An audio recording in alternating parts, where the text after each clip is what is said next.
up, the first thing that they're going to do is, you go through the 5 stages of grief and all that, but there's a lot of internal violence in it, and there's a lot of anger in it, and there's a lot of bargaining, and there's a lot of double dealing, and all our human shadow comes into play as we try and keep this knowledge at bay. But in the end, it doesn't matter.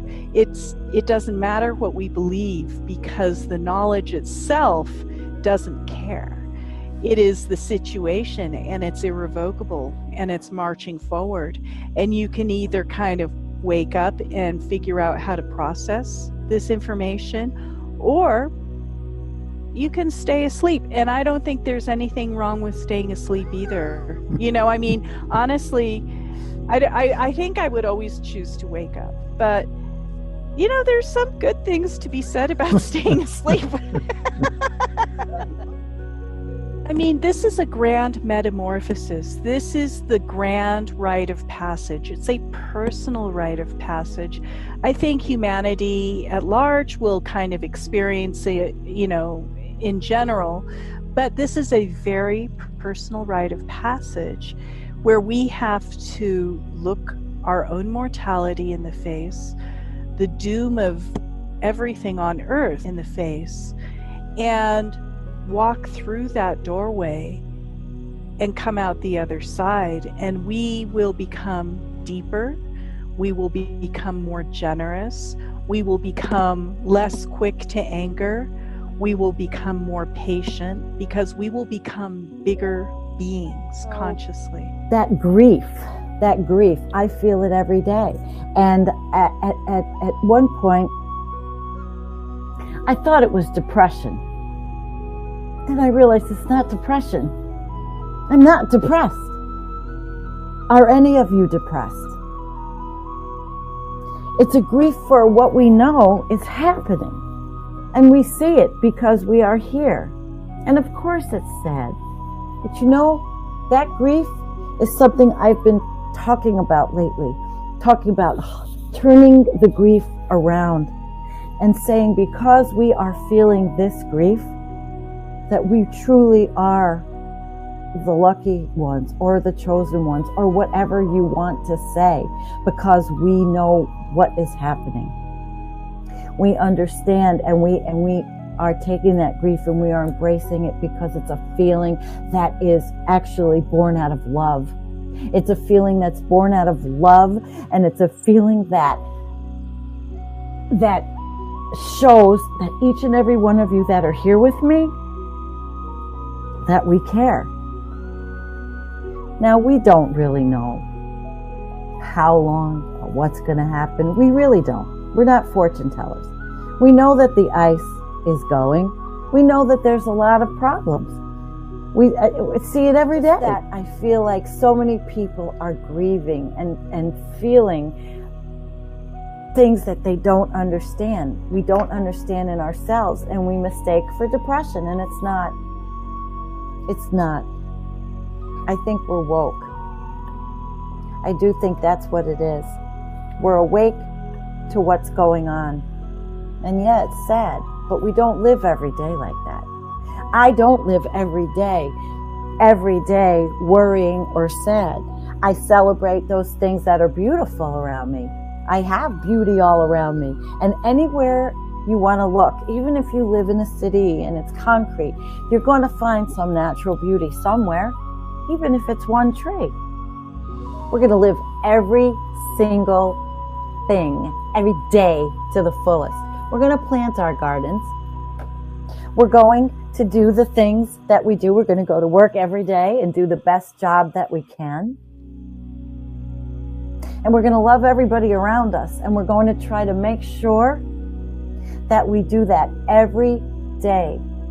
And we take that grief that we have and we celebrate it because we feel it, because we are those lucky ones that are awakened to it. I've been thinking of how would I describe what I do or what my purpose or mission is in a short form. And I think that I'm a post-doom pastor or post-doom chaplain or post-doom shaman. of the Teotwawki tribe, the end of the world as we know it, or the postdoom pastor of the Teotwawki flock or something. And really what I'm trying to do these days is to help people see the big picture, to accept what's real, what's inescapably real, what's undeniably real, move through whatever feelings they're going to have, which they're going to have, because we all grew up in an age of exuberance and an age of carrying capacity surplus, and where expectations of things getting better was there for most of us, sort of an invisible religion of perpetual progress.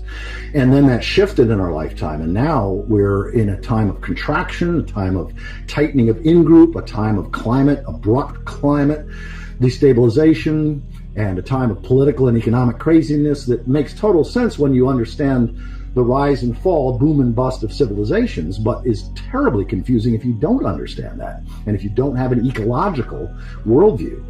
So what I'm trying to do is help people fairly quickly understand boom and bust, progress, regress civilizations, and why every human-centered civilization in history has self-destructed, creating ecocide. What is it about the ecological worldview that allows us to look at the predicament and the chaos and the stupidity and the craziness of our times from a place of, of course.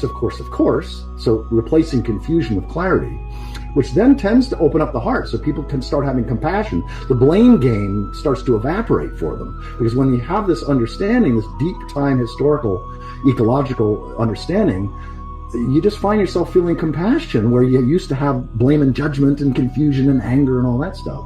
So much of my work is helping people to have that worldview shift, and then find the places where they can be a blessing to their community, to their neighbors, to their friends. It's usually local. I call it love in action, not activism as such, but love in action. What does love motivate you to do? And at the scale where it can actually be a blessing to the people that you're doing it with. So that's what I find, and that's the whole post-doom conversation series. The subtitle is Regenerative Conversations Exploring Overshoot, Grief, Grounding, and Gratitude. And post-doom has a gorgeous sunrise. That is kick butt. And that was the birth of this thing.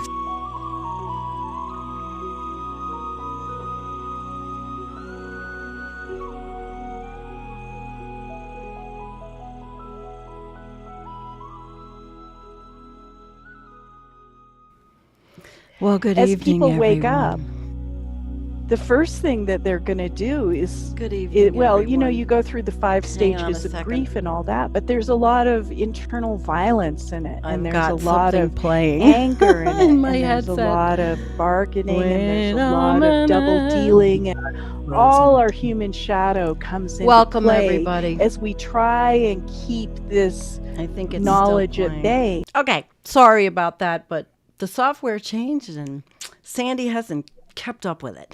Welcome to Environmental Coffee House and that little glitch.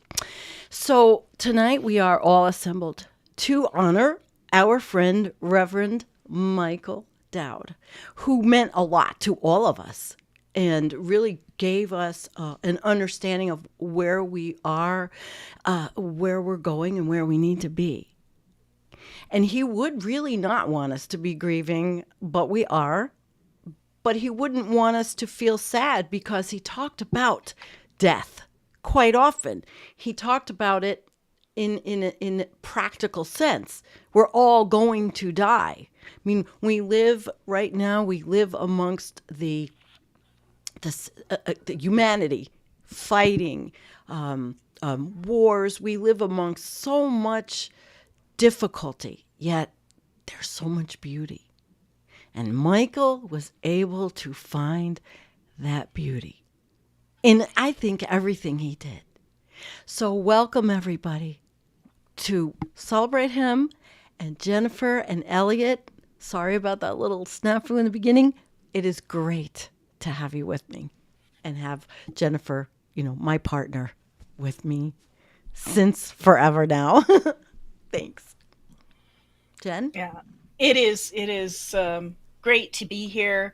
Somber, because Michael was our contemporary, not only our friend, not only a really inspirational light, but it hits home probably for Elliot and you and me because we were all born basically more or less the same year. I was 6 months older than Michael. Sandy, you're 6 months younger than him.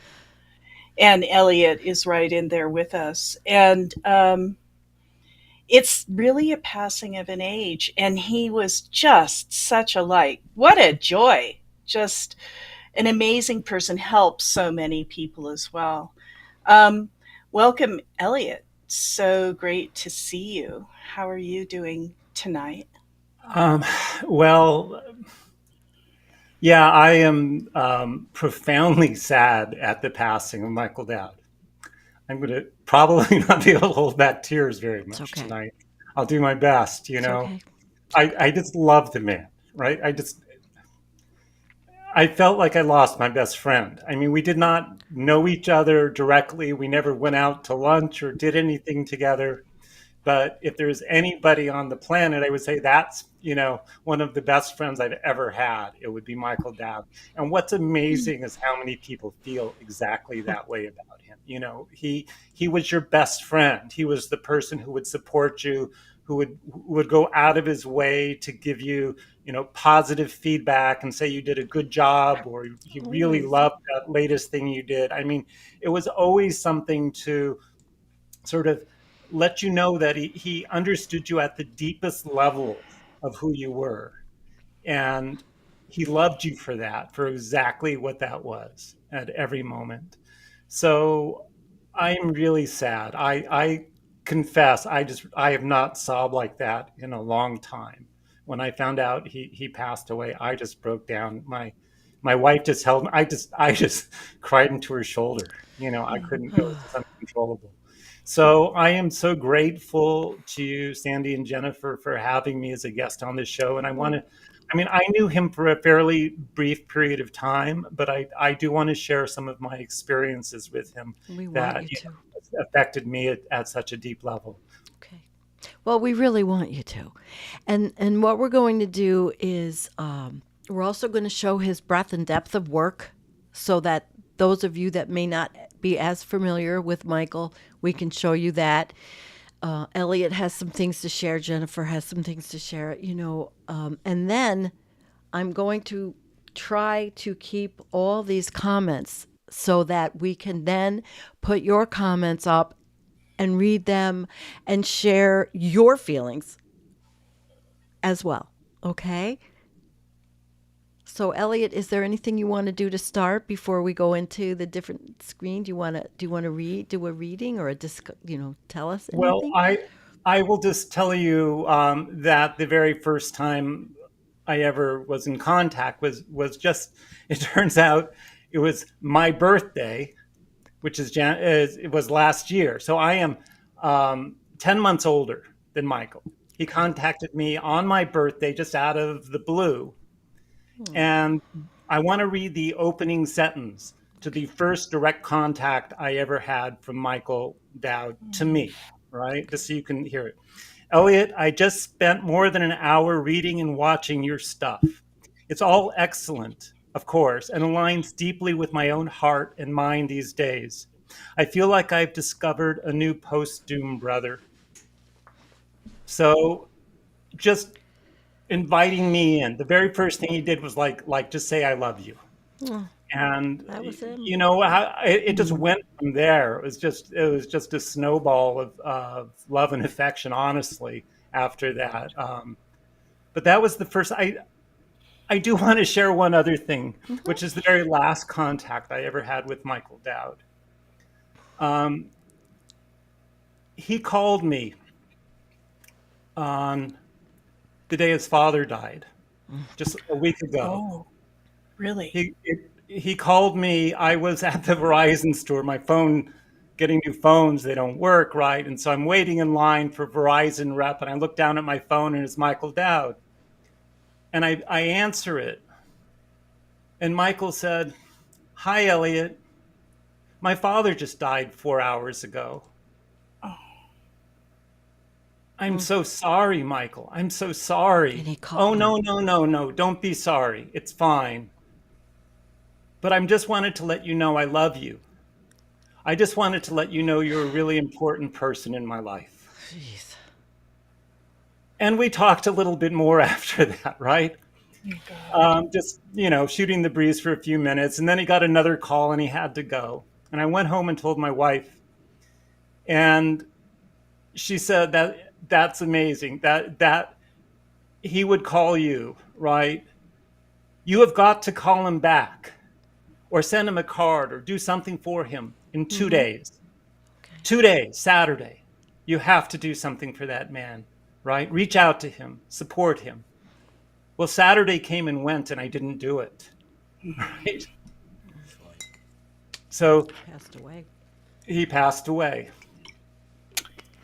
But the very last conversation I had with Michael was on the day his father died, and he told me he loved me. And That's really I'm just going to special. hold that as one of the gems of my life forever. I mean, that to me was the moment that just capsulizes who the man is, right? Thank you. He calls me to tell me he loves me. Gosh, that's so touching, Elliot. That's It's- very, very special. And he said he didn't know why me, but he just felt compelled. So I don't That's know. good. You got the touch. You got the Michael. The Michael. Blessing. I really hope that Michael got to tell a lot of people he loved them. I but think he did. did. I think he was making a bunch of calls that day, telling a whole bunch of people he loved them. Right? Well, loss can bring out that kind of emotion. Yeah, the loss of your father. It certainly can. Mm-hmm. So, any rate, I just wanted to share those two stories: the very first time and the very last time that I was ever, I was in contact with Michael. Thank you. Thank you. I know he helped. Like the last time I talked to him on the phone was in August, and he was helping me with some personal issues, and he was phenomenal, and I felt better, and it all worked out. And things work out for a reason, there's somebody there that can help you, that they can help you, and he was one of those people. And as I've read other things, people are saying he never ever neglected a message. He always got back. And I know as a YouTuber, I can get 30 to 50 messages every single day for doing this and being friends and from Facebook, and it is very special to be able to get back to everybody like he did. I can't always do it. So That. Yep, there's that. And let me put up Karen's comment really quick. If you can see it, we're not on the right screen. Lovely share, Elliot. Appreciate knowing that about your relationship with Michael Dowd. Thank you, Karen. We're so happy you're here, Karen Perry. She and her husband, Jordan, were very close also with Michael and his wife, and I would say that they probably, maybe with Peter Melton and a couple of others, may take the mantle of keeping it going, the post-doom, because I was on the call last night, the post-doom call that's through that was they had all the time. There were 200 people there. Wow. 200 people on a Zoom call. And then there were breakout rooms, and Karen ran it beautifully. Karen, thank you, Karen Perry. And her husband, Jordan, they also were extremely touched by Michael. And probably so many of you, there's 106 of you in the chat right now. And we're going to get to comments. Oh, Karen, she heard from him the day he died also. Let's see. And you guys, well, they were very close. Let me see if I can pull this up. They were very close. And, okay. So she gets it. It was beautiful. He loved his people. He loved his wife. He loved everybody. I mean, how do you meet somebody like that? You don't meet people like that very often. So what I think we're going to do then is we're going to go to the other screen, and I'm going to pull up some things for people that may not be as familiar with Michael as we are. And the first thing is the postdoom website, which is about, it's not about sadness, it's about beauty. Postdoom, regenerative conversations, connections, resources for moving beyond doom. And they had the call last night. And Jennifer, I thought you would tell everybody and take it over. Yeah, absolutely. Hey, guys. So let's talk about the definition and the difference between doom and post-doom. So what is doom? A normal feeling of disgust or dread upon realizing that technological progress and economic growth and development are the root of our predicament, not our way out. Number two, a name for the anxiety and fear called forth when living in a corrupt, dysfunctional civilization that is here, causing mass extinction. Number three, the midpoint between denial and regeneration, with or without us. So we all know those feelings. Post-doom. What's the difference between post-doom and doom? Number one, what opens up when we remember who we are and how we got here, accept the inevitable, honor our grief, and prioritize what is pro future and soul nourishing. Number two, a fierce and fearless reverence for life and expansive gratitude, even in the midst of abrupt climate mayhem and the runaway collapse of societal harmony, the health of the biosphere, and the business as usual. Number three, living meaningfully, compassionately, and courageously, no matter what. And that's not all she wrote. Oh, no. Michael had a plethora. We all know, because we've probably, a lot of us have watched every single one of them videos. He had a breadth and depth of work. And this is just the YouTube work that he did. Interviews, and he did his sermons, questions and answers. There he is right there. Living fully in an age of decline. I mean, beautiful Carolyn Baker, who Jennifer and I love so dearly. Look at the people. Meg, that was a wonderful interview. Robert Jensen, just, and the work, talking, the information that he gave us, and how to get through things. It was just unparalleled. And there are others. We know that out in our community. So many wonderful others. But right now we're going here, and he taught. And so anything you want. Jen, do you want to contribute to this? Well, he just had such a plethora of work. He gathered together all of us. Look at us. We're all here. Yeah. He had interviews with all of us. Just keep going down and you can see, I don't even know how many of these post-doom interviews he did. And he did them quickly. And let's not forget something, guys. Let's not forget Connie. Connie was his wife. Absolutely. And beautiful. Big shout out to Connie. She did all of his editing. She was the magic behind the curtain. And she did all of this. They were a great team together. And of course, Michael's going to get more notice than Connie, because Connie was very much the woman behind the curtain. And Michael was out there, and he's very charismatic. You know, of course, everyone's going to give Michael all the attention. But really, they were a team. They were a good team. And she put together each and every single one of these post-doom interviews, did all the editing. Everything. Yep. Mm-hmm. She is an amazing individual, and she has her website here, and she's got a tribute to her husband up here. I'm not going to play it. I'm going to have the link. I want all of you to go yourselves to Connie's Ghosts of Evolution page and see it for yourselves, because it'll be special that way. You know, even though we're here together, we want to do that, but I want to still go down. Elliot, have you got anything you want to say here? Have you watched most of these? I have not watched most of them. It'll take I've watched forever. a few of them.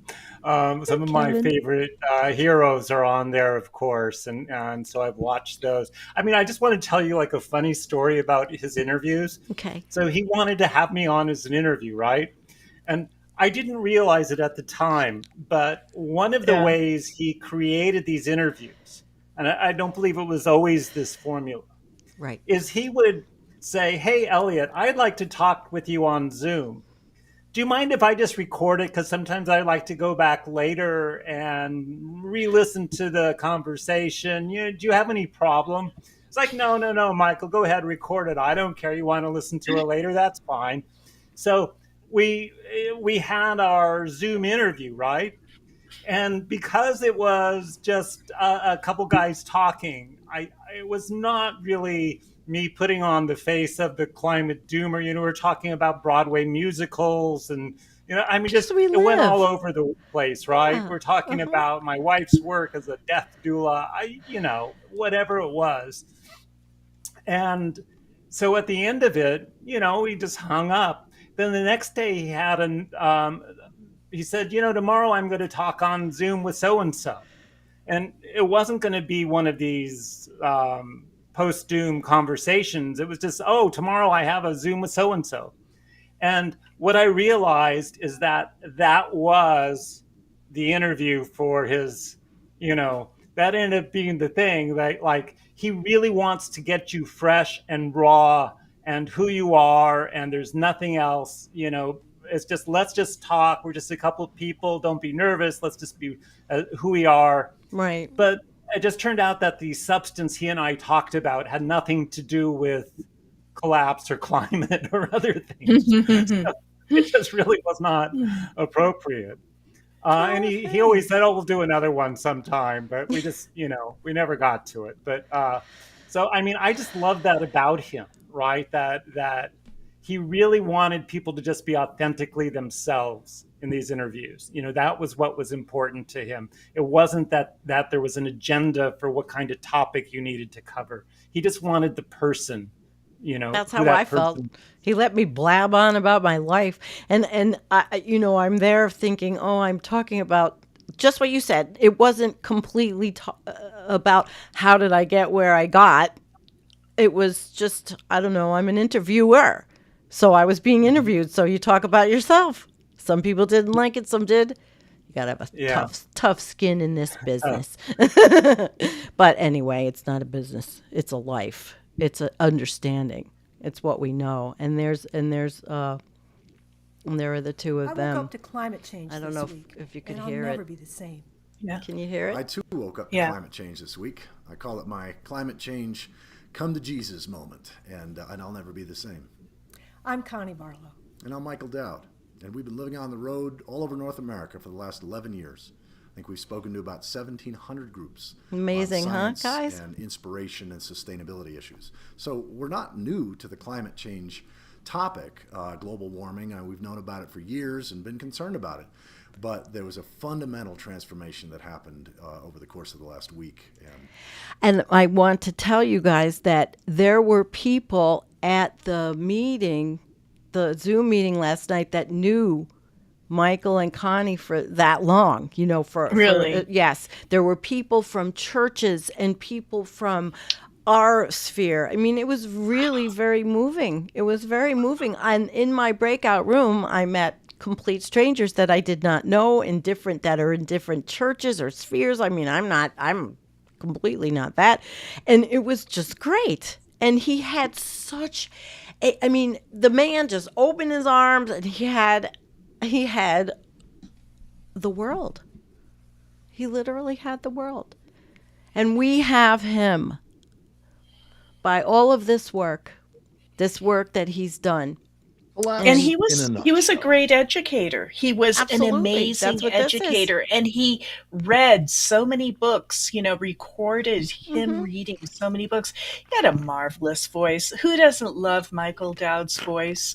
Right. Just that rich, creamy tenor of a voice, just beautiful and so articulate.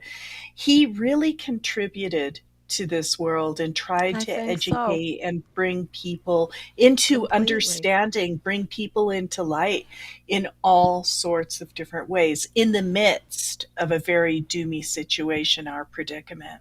It is. It sure is. And this was one that, Understanding our predicament. and he did, he gave it to us. So if you don't know the work, my friends that are out there that might be newer to our channel, please, if you need support, emotional support in this time of collapse, in this time where we're seeing all of the ice is changing in the Arctic. I watch all of the Arctic scientists. I send Jennifer the videos, and I'm like, oh my gosh, this is really serious. We study this all the time.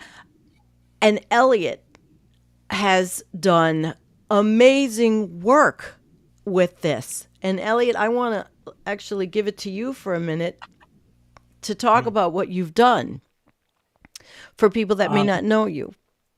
Well, I have a blog called climatecasino.net, which is where I've, posted some essays. And I have a Twitter following, oddly, of about over 60,000 now, which is crazy. But what happened? We're so happy about that. It's so great. Last June, somehow I went viral. I ended up being on CNN International, and it was crazy times with sort of the trifecta of collapse with sea surface temperatures, Antarctic ice, and global surface temperatures. And I just happened to put up a really nice graphical depiction of that, next thing I know, Greta retweeted and it got 7 million views and that sort of thing. But, on the topic of Michael, I started writing essays. Actually, I joined a Facebook group called Shelter from the Storm that was led by Gail Zawacki, right? Another one and lost. That was sort of my first introduction to really the hardcore group of sort of philosophically deep thinking doomers, right? Mm-hmm. And so I started writing essays and sharing it with that group. And then I started the blog. And what happened when Michael contacted me is he would read the second I post something, he would read it and he would call me up. And it was always great when the call was, Elliot, that was wonderful. That was so great. And I read it to Connie and she loved it. And that was great. But a lot of times it was like, Elliot, you were a little bit angry there towards the end. And you might want to think about how anger might sort of dampen your message. He would just give me like the perfect piece of feedback on how I could go back and rewrite one little part of my essay. Just have it not be so ego driven or so rage driven, anger or all of those sort of base emotions, and to have it sort of rise up a level, So, I've gained a little bit of notoriety through a variety of things I've done that are kind of mathematically oriented, which is my background. Mm-hmm. But I mean, Michael is one of the sources of like teaching me how to write about this stuff, right? And I mean, thank you, Michael. It's really a blessing to think about, like, I can look at my essays and say, Michael, help me with that, or Michael, help me with that part, right? So I won't have him anymore to do that. But one thing that happened, I haven't written an essay since the last one I wrote was Beyond Grief. I wrote an essay called Beyond Grief. Mm-hmm. Then Michael died, right? I said, I've got to write an essay. I've got to write one. And it doesn't matter what it's about. I just got to write an essay. So I just posted one that is called the Past and Future Keeling Curve. Oh. But, even though it's very sort of technical, every bit of it was written with Michael in mind, with as sort of in his honor that I was even writing this. I mean, he inspired it. Okay, well, we got a comment.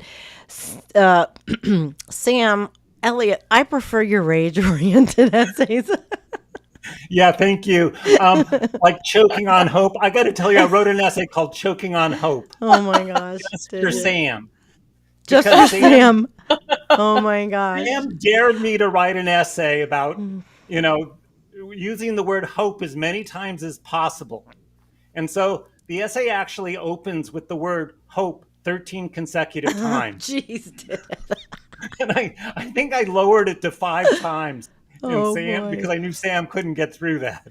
What a character our Sam Collapse Chronicles is. If you don't know the channel, guys, you need to go there. Absolutely. One of the rarest. Oh, yeah. He's a very special person. He's my best male friend. I mean, He's definitely if I one of my need best anything, friends, he's too. over I here. love him. Yeah, he's here fixing, stacking, doing, and he's got his place, so he can't do it as much, but it's okay. I'm always grateful. And, yeah. So let's move on just a little bit. I was showing you the Great Story website, and there's so much here. You just click on any of these video series, audio series, just so much. We will be watching this material and calling it back for ourselves for a long time. Mm-hmm. And then this is a very important one. If, again, friends, there's his Cat and Overshoot, and he read the whole book on Overshoot by William R. Catton, who we do have an interview with William Catton on our website, our YouTube that Frank Rotering did, and I edited. And the whole thing is here, and it is like the Bible. And I kind of want to segue there to Elliot, because Elliot has a reading. Yeah, it's funny. I think of this as the Bible, according to Michael Dow. Yeah. This is his Bible. And if you read this book, Overshoot, you hear Michael's voice in it over and over again. It reads like Michael talks. They have the same voice. And it's sort of unbelievable when you read some of it. You can't tell almost who's talking at certain parts. So This is just a random part of the book, sort of later on. And Catton uses the term eruptions, IRR eruptions, to talk about a time when some sort of species suddenly accelerates in population. It's called an eruption rather than an eruption. Mm-hmm. Whatever the species, eruptions at overshoot carrying capacity lead inexorably to die-offs. Eruptions can happen to any species that gains access to a previously inaccessible but highly suitable habitat. All it takes is for the habitat to contain an abundance of whatever resources are needed by the invading species, and for there to be little population checking pressure from predators, and little or no competition from other species having similar niche requirements and living in the same area. These final chapters provide no magic recipe for avoiding crash. There is none, when overshoot has already happened. Wow. Right? There is none when overshoot has already happened. So this was, it's just a gentle voice. It's a gentle, factual, plain speaking voice. A Midwestern voice, right? Mm-hmm. With Michael's voice. And William Catton's. Elliot, I actually got the Audible of Overshoot, and it wasn't Michael. And it was like, I was trying to get through because we had a show with him. And then I basically downloaded all of his recordings of Overshoot. Yeah. And what a difference. I couldn't get through the Audible version because the consciousness was not in the reading. When you read something, you have to bring awareness to it. You have to communicate. You have to bring compassion, care, knowledge, understanding. He had that in spades in his entire voice. It just imparted blocks of consciousness. And that's what makes a good narrator as well. All of that he brought to the table.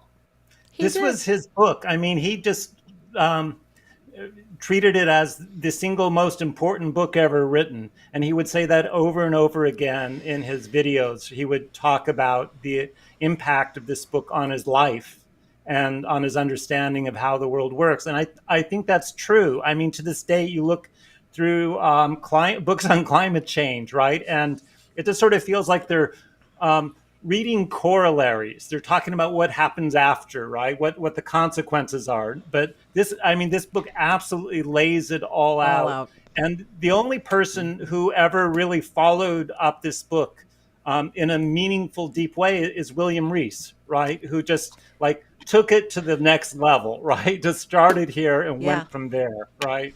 And I mean, that just tells you the depth that Michael carried every day with what he was doing. A lot. And handled it with grace and finesse. Absolutely. So you guys can listen to this. It's all recorded here. You see it's on, what is this, SoundCloud? It's all here. I think he recorded this in 2016. It's beautiful. And and then again, we just go to this website. So now what I would like to do is bring up your comments out there in the chat as well. So I've got a few saved, and let's see. Zing. All right. Zing says the difference between depression and grief is an important point. The grief can lead to depression if not processed properly. And this is what people like Michael helped with. Michael, Carolyn Baker, and Dean Walker. You can't forget Carolyn Baker. I mean, processing these things. There are voices of support, and we are so blessed that we know them. Bombas Montecola. Can we go back to that one for a second? I want to say something about that. Okay. Sorry. Well, if you can't, I'll go back to it. I can't. I just want to say something. So depression is a clinical illness, right? Mm-hmm.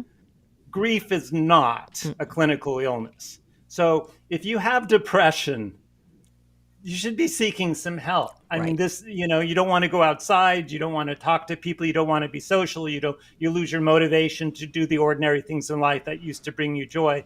That's different than grief, right? Depression is one thing that can happen in the grieving process. And for me personally, it's not depression, it's sadness, right?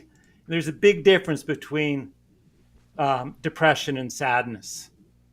And you can feel sadness and be healthy, right? And I think that is our common experience, as doomers or post-doomers, is feeling sad and having it be a healthy sadness. And it's that's all I wanted to add to that. Well, that was beautiful. Thank you.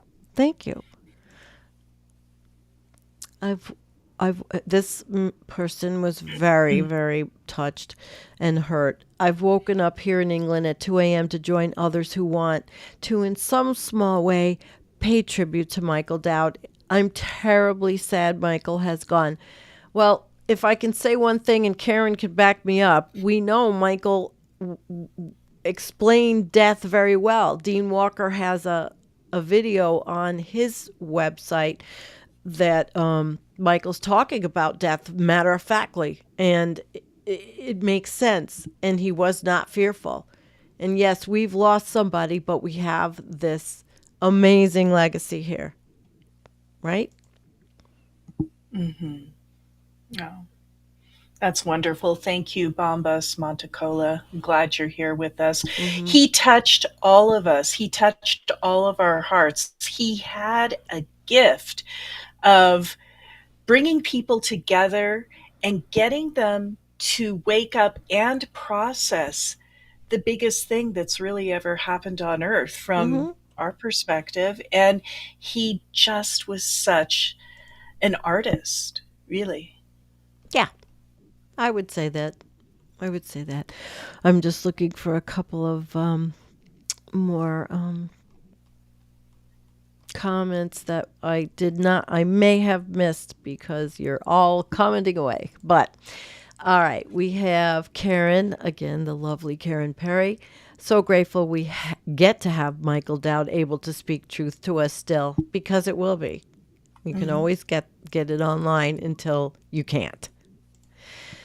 Lucia, hi Lucia. Michael Dowd had a loving, beautiful heart and a non-judgmental, open mind. I think we all agree with that one.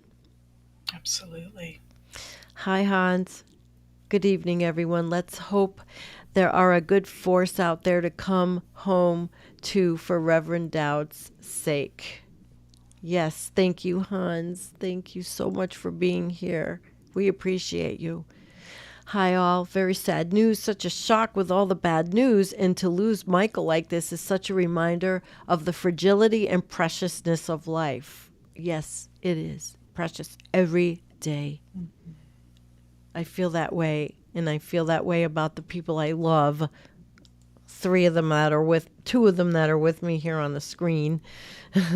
Celluloid love, but I've met Jennifer and she's been here, so we have more than celluloid love. Let's see. All right, we'll get to Sam here. Hi, Collapse Chronicles. We have reviewed your content and we've age restricted the following content. Video, Michael Dowd, R.I.P. You are too fucking cute, my friend. Cyber hug. That's what Michael said to Sam. Yeah. So they YouTube age restricted because of the word in his title, fucking, right? yeah. You can't use the fuck word Sam, anymore. you are one of a kind. But yeah, I saw that title today, and I just like, I can't believe you wrote that, Sam. Okay, I don't know, Global. What herb cures all ailments? Answer, by the black raven's crime, and by this rhyme, the answer would be time. Michael would have liked that. Absolutely. Okay, Tommyist. Kenneth Lonergan. Some people can't get over something major that's happened to them at all. Why can't they have a movie too? Were you writing that in response to our early movie? And, Jordan. Michael worked hard to get me to make peace with Sandy after I acted like a prick. Oh, jeez, Jordan. He was right. I was wrong. My public apology to Sandy is overdue and offered as an honor to Michael. Love you, Sandy. And Jordan, I love you too, sweetheart. I never didn't. I never didn't. And you see, things happen online and in the spheres, and you're typing, and it's not an emotion sometimes, and people misunderstand each other. And it's okay, because usually, you can get back together, and Michael made that happen. So I just want to add something to that. Add it. So Michael and I spoke a lot on the phone, and one of the things he would tell me is who he was on the outs with, who wouldn't talk to him in the Doomer community. You'd get all the gossip. Yeah, and what I want to say on Michael's behalf is that he didn't hold any grudges against anyone that I ever heard in the Doomer community. Every single person that was on the outs with him, he was hoping that they would come back into his world again. He had reached out to them and said, look, I've tried and it's where it is. But so I know that Michael there were some rifts, right? I don't know the exact history of all those things, but I know he didn't want any of them. I don't like them either. I am going to say that right now. Everybody knows on this channel, I do not like it. I don't like fighting. I don't like arguments. And Jennifer doesn't either. And that's why we're so good together, because we have the kindred heart like that. I hate it. We just all want to get along. Sandy, do you remember in that video that we made with Michael, I think it might have been the first one, where he counseled me about my hatred and frustration of Michael Mann? Do you remember that? Yes, I was like, because I played her. And I was played the Michael video. Mann is like hating us doomers. Blah, blah, blah, blah. I was getting all excited about it, and he told me to love Michael Mann. He did. That? Yes, because I made the clip. You did. And I made the clip of Michael Mann calling us people, being mean. That was a good clip And I that you speeded. made. I should have. Well, I didn't think to even bring it up here, but yeah, it was just. And we don't hate Michael Mann. We love Michael Mann. Michael Mann just doesn't understand us, and it's not even us. Do you know what? If you look at the younger people who are waking up and understanding that have never known any different than what they're living through, Michael's wrong, that way, man, because people have to be able to talk about, and nobody's saying that, Michael, you can't have your techno-utopian dreams. All right. What's interesting about that is that Michael Dowd, right, actually talks about personal agency. Mm-hmm. And so does Michael Mann, right? That's like a very specific thing that they both talk about is agency. And they talk about it in exactly the opposite way. Like every time Michael Mann talks, it's all about the individual still having power to make choice and make decisions, right? And Dowd is saying the time of individual action is to save the planet, to save humanity, to stop this from happening is gone. There is no agency. Right. And so, it's just interesting that they can be so opposite and that Michael could tell you to love Michael, right? Yeah. Yeah. And he did. I mean, and we both, and Jennifer and I decided we're definitely changing and we're going to be, preach what we, or practice what we preach. He doesn't block me on Blue Sky yet. He never blocked me. I've never been blocked. Gary Hoover, Michael was all about loving kindness and forgiveness. That is not easy. The wide, easy path excludes these. The narrow, difficult path is the way. And Gary, it was really wonderful seeing you yesterday in the call. It's nice now to have a face to the beautiful newsletter that you send out. Gary is incredibly spiritual and lovely and wonderful. So many wonderful and lovely people. How so loud! many. I mean, really. And here's another Gary. Elliot and Michael's last talk. Digital connections compress and distort rational perceptual space. Mostly we know very little about each other, but loving connections are even more precious. So loving, even if it is digital, even if it is this way, we just can't touch. But the techno-utopians are going to probably find something for that. Some kind of reach out and touch. And something you feel it, right? Hi, Singing Way. She's a wonderful, amazing person. Climate teacher John. Hi, friend. It hurts to have such an important person for this work to be gone. I hope there's a place where he is conferring with Carl Sagan to help us. Oh, that's awesome. Oh, that's awesome. Among the billions and billions of stars. Yeah, right. That was really perfect. I love that too. Thank you. She's another. We just have this beautiful assemblage of human beings. We've got a good crowd here. I think we need to evolve in a way that does not seem to be in the cards. How many minutes to midnight? Ooh, should we hear some ocean waves to that one? How many minutes to midnight, guys? Well, if we follow the Union for Concerned Scientists, are those the physicists, Elliot? Concerned scientists? No, they just started a different Doomsday Clock today. Oh, climate collapse. So I'm stuck between two different clocks now. I'm not sure which one is the one that, because there's the nuclear clock and now there's the climate clock. Oh, wonderful! Oh my God.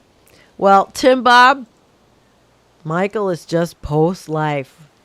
I mean, you can't get any clearer than that. And he's with us all. So you're right. He's post-life. That was brilliant. Post-doom. That's right. Thank you. Thanks, Tim. We love you too, man. He's my mentor. I say that every time. He probably gets sick of me hearing this, saying it. One of the best things he did, Connie too, was create connections. A big part of his legacy for us to make sure that we keep strengthening. And I'm going to follow, and I really, really want to become a part of what comes out of this, I hope. I always say I want to do these things, and then I never have enough time. Tennessee Jed, hi Tennessee Jed. When he reads a book, he will sometimes pause and either reread or comment, maybe even sob. Mm-hmm. It's That's amazing. The narrator. You know. Lorax Tribe. Michael threw me into Doom. Then he turned me onto Overshoot, and I had to pull myself out of postdoom. I'm now Doomer adjacent. And you know what? That's perfectly fine because I vacillate between Doomer adjacent and Doomer because of the mere fact that I have a 35-year-old daughter, and I just think about, oh my gosh, it's very hard sometimes for parents to throw I don't know, maybe I'm just not there yet, So Doomer adjacent came along by Jeremy. Dr. Jeremy gave us the Doomer adjacent. Yeah, I like it. And Lorax, thank you. Thank you for coming. He's a longtime friend of ours. Okay. Hi, Brace for Impact. Listening to Michael's version of Overshoot on SoundCloud will take me a while as I listen to audiobooks to fall asleep. What an incredible human he was and is. The best of us. Yeah. See, this is really nice. I'm so happy to be doing this tonight. It's really making me feel good to just be able to honor someone else, and not just always talk about everything that's so fucking horrible on this planet, because that's what we do every Friday night. Gary Hoover, Overshoot, how we live within the extinction event is the question now. Michael was living and working into this question. How do we live within the extinction event with compassion and love?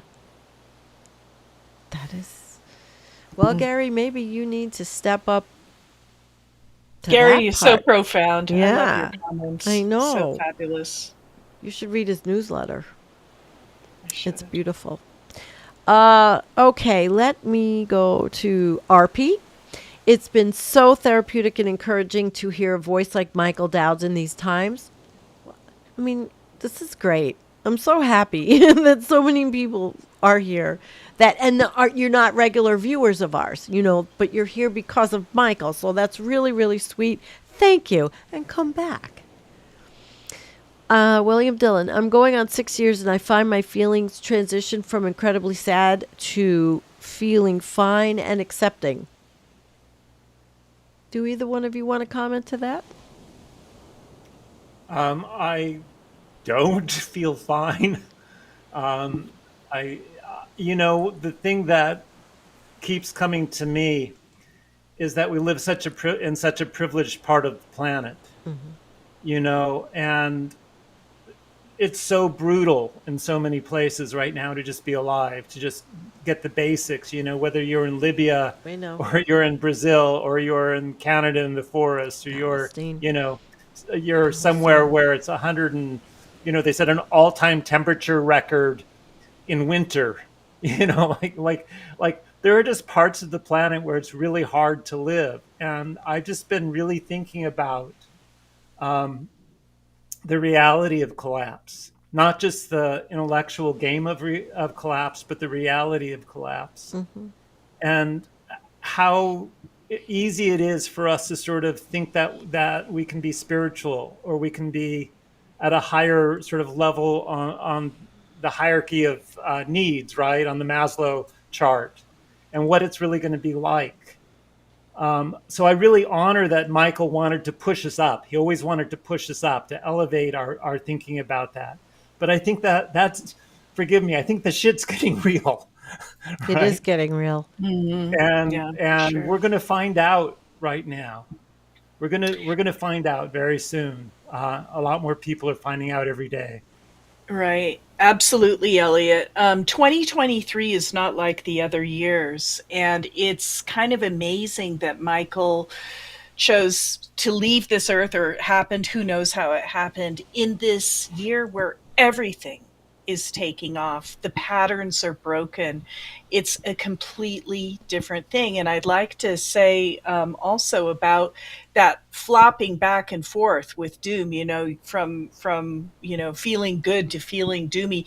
It's a process. It's a cyclical spiral process, and you just keep coming to deeper and deeper realizations about our predicament and how that affects you and your reaction to it as you resolve that, before it hits you in the face again. So that's why all of these people coming together in all of these groups is so important, because we have to help each other process this. The importance of this community could never be like more significant a moment than it is right now. And it's just going to become more and more significant as time goes on. And I think that the doomer community is growing, by leaps and bounds. And now we have this foundation, right? That Michael, the sort of philosophical foundation to work on. But, I've been meeting with like judges, and I'm going to meet a billionaire doomer pretty soon. I mean, I live in the land of Damn, Oprah, right? They're going big time. A secret, like the people who are aware of this stuff now, are not just people who have already been following it for 20. They're coming out. They are Housefather had an article in the New York Times today, an opinion piece. Like I missed it. Didn't see it. Yeah, saying it's getting really. He got getting quoted real. on a gobsmacking quote, right? Was it Housefather's? Yeah, that's what we use. Gobsmackingly bananas. Yeah, Right. Our title for last Friday. So now he's using that as a platform for his opinion essay in the New York Times. So, I think that we are at a really critical moment where everybody who is thinking deeply about this is finally starting to say it. And, Michael Mann and Hey Ho and all those people, who have sort of been trying to encapsulate the conversation it's just getting out of their hands now, right? It's out of their hands. And Michael is the bedrock, the philosophical bedrock for everything that we do in so many ways. And I'm involved with different spheres of online stuff, and I'm going to be doing a Wednesday night show with I feel so privileged to be able to be with young progressives and very talented people that are going to talk about current events and be the person that I can be here for them. They're all like my daughter's age, up, down, but I could be there for them for whatever they want to talk about. I'm just part of it. I'm along for the ride, and so always growing and changing. And I do believe that the younger people understand the seriousness. It's not easy to discuss it. I don't know if a lot of people have a place to go. And so we're giving you a home. We're giving you a home here. But we do have a good, diverse group, Nicholas and Jim and Antonio. So, different voices, different thoughts. And of course, my Jennifer. Let's see. Singing Way, my climate literacy certificate course for adult library patrons could proliferate through libraries worldwide if you happen to know a rich person who wants to help. Just putting it out there. It's really actually probably a wonderful program, Elliot. So I should hook you two up. Okay.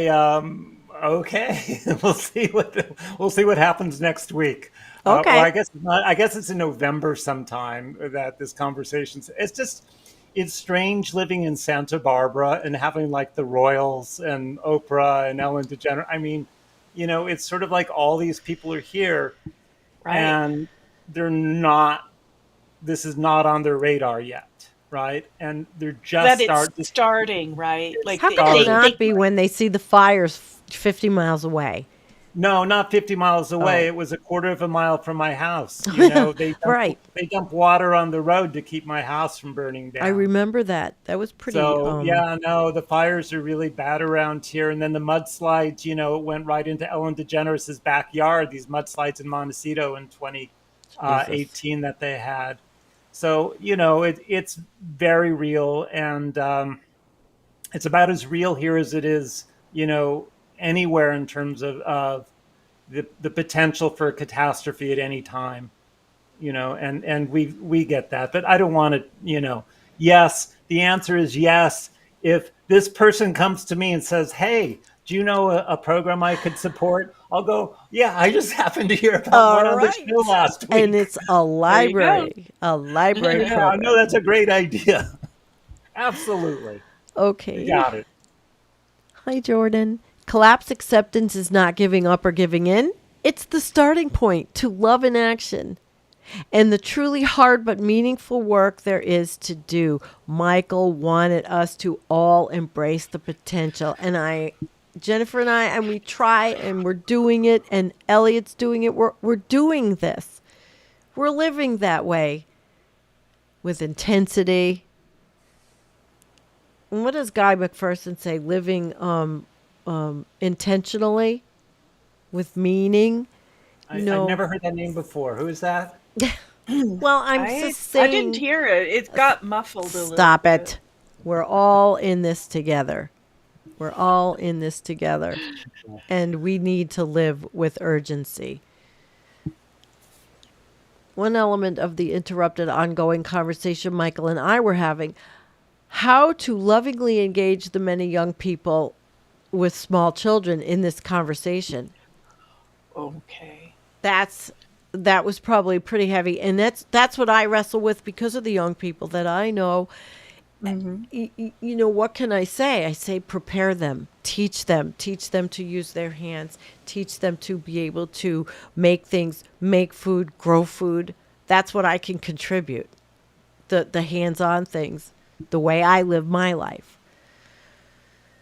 See, I think that's a much more important message than sort of the message that is generally out there, which is teach them to live sustainably or to be good citizens of the earth. I mean, we need to teach them that they're going to have a whole lot less, that it's going to be traumatic, and we have to start instilling skills at a very young age to deal with trauma. You know, so that I mean, this is collapse, right? This is the end of everything as we know it. So I don't know how to be a parent of a small child right now. I don't know how to give them those particular skills, but if I had a small child, that would be my focus. It's like I know trauma is coming. How can I prepare my child for this trauma, right? That's coming. Yeah. I know. We are doing the best we can to embrace those in denial. The fear that comes with moving into doom is overwhelming, and moving into post-doom is how we help them. Collapsed acceptance, living the best life you can. And you know, a lot of younger people have it a lot harder, and they're already seeing it. My daughter's age group friends, they're not having the things their parents had. They do see the hardships. The society does not treat them kindly. You know, income inequality is huge. We need things for our people, Medicare for all. There's just so much, you know, so much. Okay, let's see here.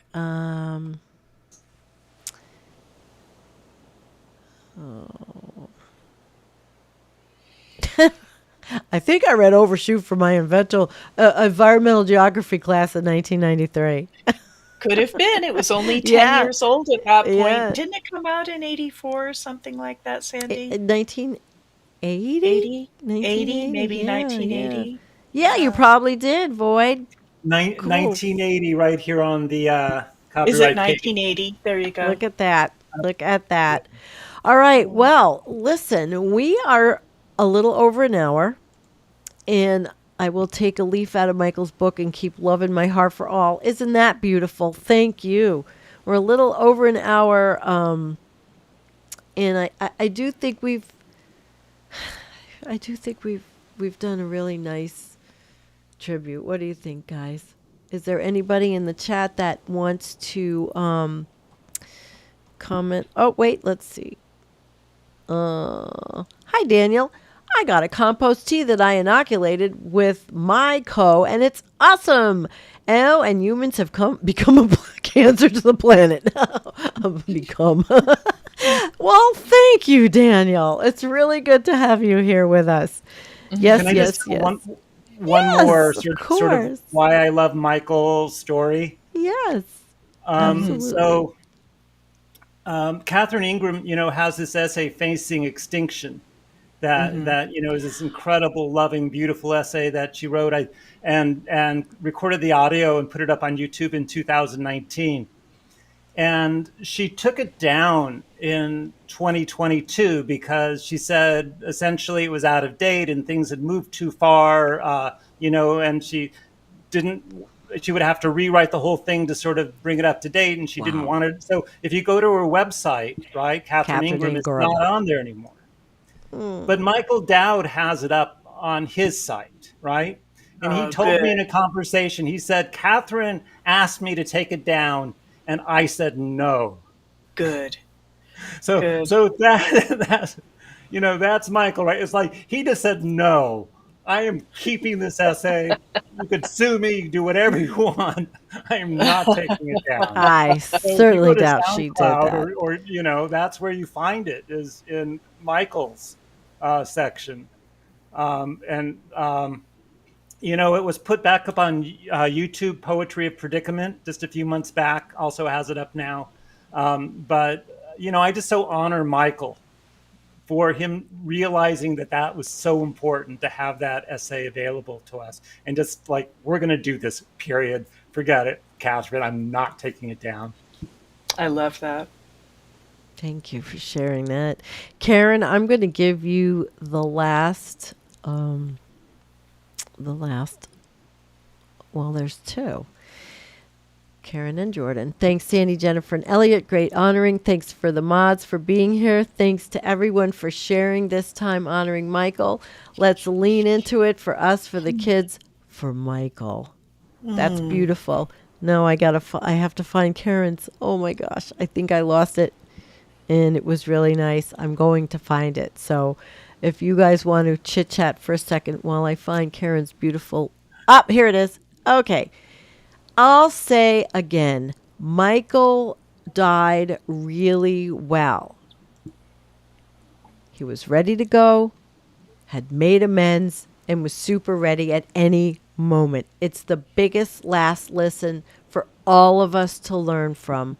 And I think that's a beautiful way for us to end the show. Oh, absolutely. So well said, Karen Perry. Thank and you. I think that it was just an amazing thing because Michael's dad had just died 2 days before, and it was almost like that was a completion. And that got done, and then a massive heart attack took him down 2 days later, and he was gone. Not a coincidence. Yeah. Maybe not. We'll never know. Thank you, Kim, for being here and being a wonderful moderator, and Jean and Scott. Thanks for coming on the special day to give tribute to a wonderful human being.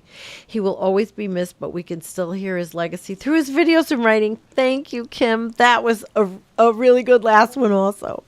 All right, guys. Thank you. I will see you on Tuesday. I love you, Elliot. I love you, Jennifer. I truly feel so much love in my heart for so many, and it's a good feeling. Yeah, thank you, Elliot. We love you. Thank you both, Sandy. And love to share. And it's Michael's love that we're all sharing right now. I mean, he was one special man, and I just so glad to spend this evening with you, honoring such a deep friend. Well, we were really happy to have you, and thank you to everybody in the chat. Good night.